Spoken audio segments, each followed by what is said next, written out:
Terry, can you get me a martini, please? And I can have as many as I want because they're olives in brine, which is totally cool on the Weight Watchers call plan. And I can have as many as I want because I'm dressed as Elvis if Elvis was also somehow a mermaid. Outfit title, Things My Stepdad Claims He Saw in Megaloof in 1975. So I don't even mind having a go at people that see fancy dress as pointless. Because it isn't. It brings out the better parts of people. It lets people play and be creative, you know. My favourite time of year for fancy dress is Halloween. Because around Halloween, you get to see the most amounts of people meeting up in groups to go to fancy dress parties together. Unthemed fancy dress parties. And that's brilliant, because you get to see someone dressed as Marie Antoinette next to Frankenstein, next to a pineapple. And they're three people that normally wouldn't socialise, so that's a treat. And better than that, you get to see people who, in their normal daily lives, would be mortified, absolutely mortified at the idea of taking any sort of unnecessary risks, and they'll be horrified at the idea of drawing any kind of undue attention to themselves. But they know that they're out in public, dressed a little bit weird. And they can't get the smiles off their faces. And I love to see that. It's beautiful. I love to just wait in pubs to watch them getting served, just so I get to see people waiting, just...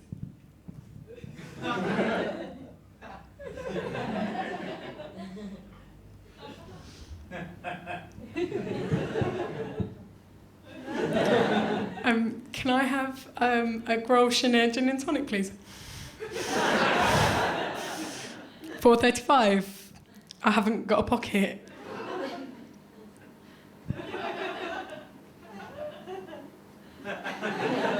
Sorry, do you need to know my name in case there's a problem with the order, the money? Do you need to know what's my name?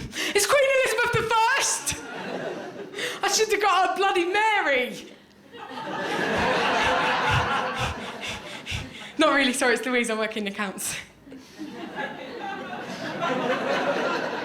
Sorry, do you need to know who that is by the door, just for security? Do you need to know, just if there's a problem, security? Who's that? That's my husband. Amy Winehouse! Not really, sorry, his name's Martin. We works in accounts, actually, as well. It's how we met, actually. It's a good story, I could tell you. Do you want to know this? It's a funny story. Well, it's funny if you know about accounts. Do you know about... If not, it's a bit long. It's about 25 minutes long. Do you want to hear a 25-minute long story about people who work in accounts? No? Sorry, I'll sit down. Martin, he doesn't want to hear. Just put the drinks on the table there, they're fine. Just in case you're like, well, what about the imaginary drinks? They're fine, right? That's right. I just think I like anything that inspires a bit of unself-conscious excitement in people. Like, I went to the fun fair recently for the first time in ages, and I was amazed at how quickly I felt like I was 13 years old again. I got there and instantly it was like, I want to go on everything, I want to go on everything. But I did realise something, and I realised that what going to the fun fair as an adult is like, it's like a man you don't know coming up to you and then saying, hey, if you give me £2, I will shake you.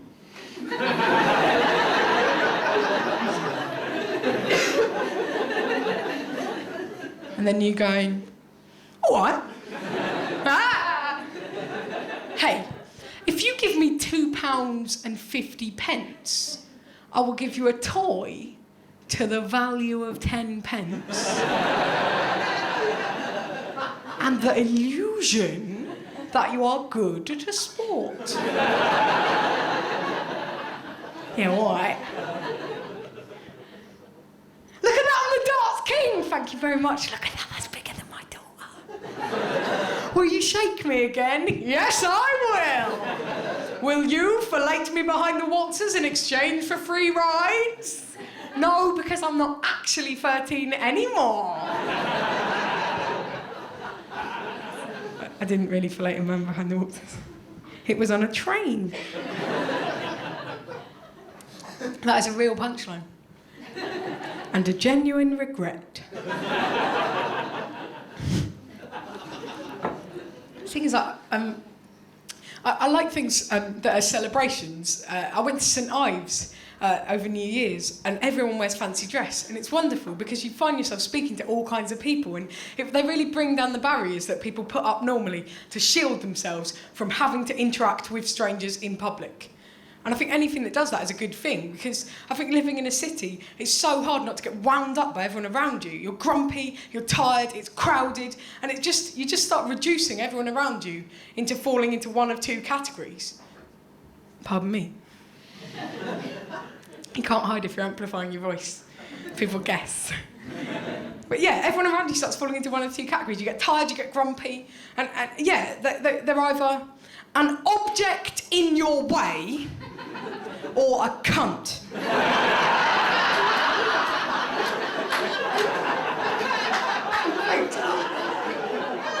I think you have to stop that attitude whenever you can, right? Because you've got to remember that everyone around you just wants to be happy. They want to love and be loved. And everyone around you, I think people in general are sweet at their core. And I've got proof for that. I think there are certain things to which there is only one possible human response. And I can illustrate this with an example of a thing I really love, right? Now, here's a thing that I really love at this time of year is the fact that after it's rained at night, all of the snails in the world will inexplicably come out onto the pavement. As if they see it raining and think, it's raining pretty heavily. I think I'm going to drown this time. Fuck it. Out in a blaze of glory! Destroy me if you will! And then it stops raining and they think, oh Christ. And it dries up a bit. And they think, I wish I didn't move so slowly. I wish I wasn't so impulsive. My wife says to me, that's why I married you. I say, that's how you're going to lose me, Maureen.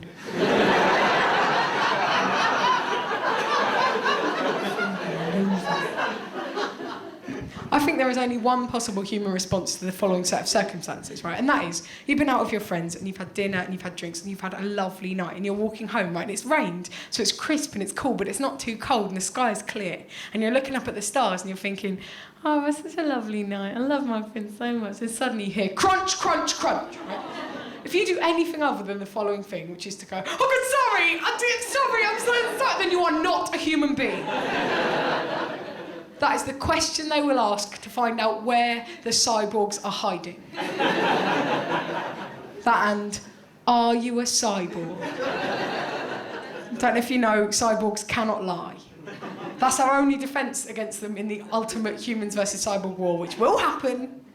See, and I know some of you are probably thinking, well, if cyborgs can't lie, why ask about the snails at all? Why not just cut? No, you need an icebreaker to stop them getting trigger happy with the laser fingers. So they're like, well, I would kill the snails. Yes, I am a cyborg. Ah, bollocks. Shit house. I suppose I better hand in my giant eye. It was about 7 performances in that I thought, if they've got a big giant eye, you probably don't need to ask the questions. Definitely are a cyborg, that's what they have. But then by that point, I'd already thought of this super sweet mime, and I thought, I'm not getting rid of that. What if there's mime talent scouts in the audience? They can come up to me at the end and go, I liked your mime, why don't you take my card? There's no card there. Thank you, I put it in my pocket. There's no pocket. Shh. I practice that every day. Never get any better. It's because you can't get better than this. The thing is that I do really love people, and wow, I like how one man is still laughing at it. I'm proud of that. I'll do it afterwards. I'll just do that for hours. You're like, stop. It's magic. Yeah, I do really love people. I don't think I'm in the wrong for loving people. I think if you don't love people, you're in the wrong. Like, how can you not love people when even strangers you have no connection with will constantly serve to surprise and delight you? Like, how great is it to walk past someone and they're beaming? beaming for reasons you have no idea about whatsoever. Like, why are they smiling? Is it because they've saved a boy? Or is it because they've kidnapped a boy and hidden him in their cellar? You have no idea. And you won't know unless the papers get involved, that's all I'm saying. Either way. I see strangers sometimes and they're behaving in such a way, I think, God, if they're behaving like that, if they're going to behave like that, how can you not love people? Like, I was on the bus, the 78 bus going across Tower Bridge from Shoreditch to Nunhead. It's important I get it the right way around, otherwise you won't think it's true. Shoreditch to Nunhead. And I looked out the window and I noticed 2 Buddhist monks, like proper Buddhist monks, wearing the robes, in their 50s, one of whom had a camcorder, the other of whom was just pranking about. If they're going to behave like that, I do not think that is what they were sent here to do. What are they going to do with the tape? They can't take that tape back to the abbot. Like, do you have the missionary tape? Yes. How long did you do this for? 27 hours. Why did I train you so well? If only I were allowed to get angry. I also quite like the idea that maybe that's the 3rd mission they sent out. And the first one's just got into bins, waited until people walked past and went, ah! The second one's hitched up their robes and only walked like that. And these ones were the most serious monks they had. Even they couldn't resist pranking about a bit.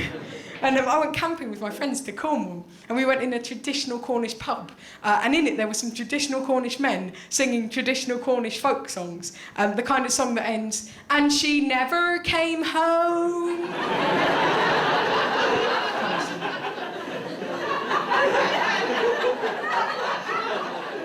After about an hour and a half, they just decided to freestyle. I was treated to a 65-year-old man playing an acoustic guitar rendition of "No Diggity" by Blackstreet. They're going to do that. I thought I'd show you some graffiti. I love graffiti. It's these little glimpses into strangers' lives, and I'll show you my favourite piece of graffiti. Yeah, Eisenberg Kinderby never even designed that bridge. He was just drunk walking home one night. On the other side, there's a big pair of tits. And then my second favourite piece of graffiti I saw on a flyover going from London to Essex. And what it says in big, thick lettering is, "Louise, I love you, marry me!" Oh my God. That's the most romantic thing I've ever seen. And you can just tell that the Louise it was meant for, she went under that every single day. She saw that every single day. She drives past that every single day thinking, my Leonard never do anything that romantic. What a prick, I'm leaving him. I'm leaving him. And I think little details can be the keys to bigger things. Like the glimpses you get into strangers' lives when for whatever reason they've let their guard down in front of you. It can be really precious, right? And I've got a story about this that I really want to tell. But in order to do so, I kind of need to give you 2 warnings about me and my personality. That man is laughing in anticipation, that's quite exciting. But the first one is that I am allergic to wheat. What that means is medically, I'm in the same category as hypochondriacs and dickheads. But it's not deliberate, I hate it. Like, I was an obese child. If the 9-year-old me could see me now with the faddy eating and the Weight Watching and the running, she'd hate me. It would be like nemesis. But then I think, fuck it, what's she going to do? She's 9 years old. Any trouble, I'd just be like, bam, straight down. Have some of that, you fat bitch. Bang. By the way, in 3 years, your parents are going to split up. It's going to be really weird. Don't worry, if that makes you uncomfortable, with that last blow to the head, I just gave myself epilepsy. So in the long term, we've both lost out because I can't go to super clubs. You can imagine how heartbroken I am about that. Don't worry if it really... There's no such thing as time travel. It's not real, is it? But the second warning is that in this last year, I've got to do more travelling than I ever thought I'd be able to. And it's been wonderful. What it has done is it has blown my tiny Orpington in Kent mind. And I really want to talk about it, but I'm just a bit worried because I'm aware that when people go away travelling, they can come back with this sort of attitude on them, you know, like, yeah, I've just been travelling. Yeah, travelling. No, it's like a holiday, it's just I'm more sensitive than you. Yeah, No, just travelling, mate. No, just the people, you know, just so different, you know, just pace of life mainly.